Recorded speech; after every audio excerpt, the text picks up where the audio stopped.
Bonjour, je suis Karima, consultante en performance locative courte durée. J'accompagne les propriétaires de villas haut de gamme à optimiser leurs revenus et leur temps sur des biens loués à plus de 250 € la nuit. Donc là, j'étais en train de faire une recherche sur Airbnb et une villa en Guadeloupe a attiré mon attention. On est en pleine saison et pourtant, son calendrier n'est pas rempli. Comme vous pouvez le constater, aucune réservation. Et ça, ce n'est pas normal. J'ai compris pourquoi ce calendrier est désespérément vide et je vais vous montrer les 5 erreurs fréquentes que j'ai identifiées, qu'on retrouve dans ce genre de situation très fréquemment. On va commencer par la première erreur qu'on identifie tout de suite, et ce sont les photos, et notamment la photo d'accroche qui se trouve ici, comme on peut le remarquer, qui est vraiment très sombre. On ne voit quasiment rien. Cette photo n'attire pas du tout l'attention. Comment voulez-vous qu'un voyageur vienne cliquer sur votre annonce? Ce n'est clairement pas vendeur. On devine ici un petit bout de piscine, mais on ne la voit pratiquement pas. C'est dommage, c'est le plus gros point fort du logement. Et il n'est pas mis en valeur. Vous pouvez remarquer aussi, rien qu'en regardant cet écran, que le logement a été mis dans la mauvaise catégorie. On a ici un appartement. Dans le titre de l'annonce, on a indiqué villa. Donc là, le voyageur est perdu. Est-ce que c'est un appartement? Est-ce que c'est une villa? Ensuite, on parle de 3 chambres avec seulement un lit double. Là, clairement, il y a un souci de cohérence. Les voyageurs ne comprennent pas. Lorsque le voyageur clique sur la photo d'annonce, il a accès à 4 nouvelles photos qui ne nous en disent finalement pas plus sur le logement. Et là, c'est vraiment décevant pour le voyageur qui avait quand même cliqué sur cette photo d'accroche qui n'était pas prometteuse. Par curiosité, nous allons tout de même aller regarder de plus près les photos. On nous avait annoncé 3 chambres. Allons les voir. Et lorsqu'on cherche, finalement, on ne trouve qu'une chambre. Et encore, on la devine. On ne voit qu'un petit bout de lit ici. On devine qu'il s'agit bien d'une chambre. Mais où sont les 2 autres chambres dont on nous a parlé précédemment? Par contre, on a bien une photo des toilettes. Ou d'un tableau. Ce n'est clairement pas la priorité pour le voyageur. En plus de cela, les photos sont assez sombres lorsqu'on regarde bien. Il aurait été pertinent de peut-être ouvrir les volets pour avoir plus de luminosité. Et en plus de cela, nous avons un doublon de photos ici. Les photos représentent 80% de la prise de décision des voyageurs pour réserver un logement. Donc clairement, si elles ne sont pas de qualité, le voyageur va partir. D'où vraiment l'intérêt de les soigner.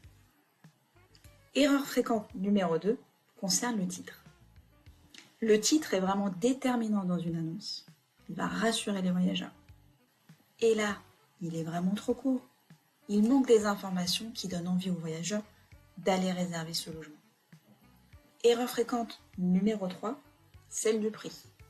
Dans ce cas-ci, j'ai volontairement mis une durée de séjour assez longue pour voir s'il y avait une stratégie tarifaire de mise en place. Et malheureusement, aucune promotion n'est visible pour une durée de séjour assez longue. C'est vraiment dommage. C'est toujours très intéressant d'appliquer une petite promotion pour des durées de séjour un peu plus longues. Erreur fréquente numéro 4 que j'ai relevée, la description.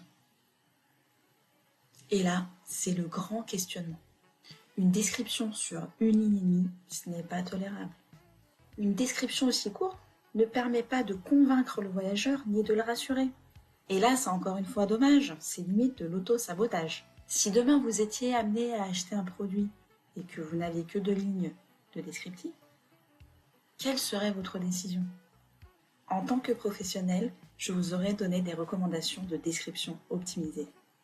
Pour finir, la 5e erreur qui se situe au niveau des équipements.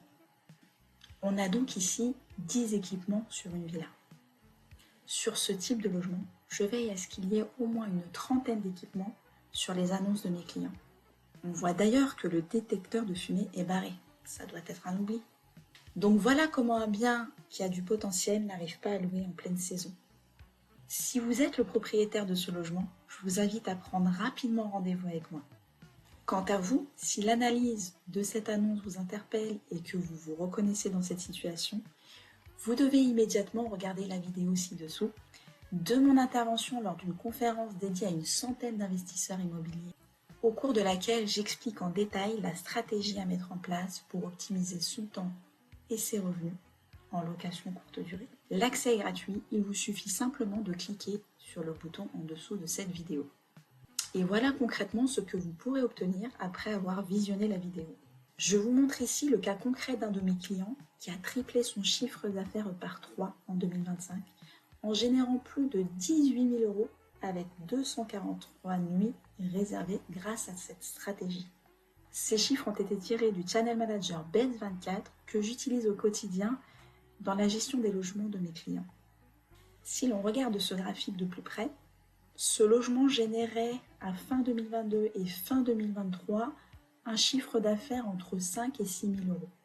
Fin juin 2024, j'ai repris la gestion de ce logement et à partir de là, on voit très clairement le boost tant à la fois du chiffre d'affaires que du taux d'occupation qui est passé de 20 à plus de 65%. Donc si vous souhaitez des résultats équivalents, regardez cette vidéo qui se trouve ci-dessous. À bientôt!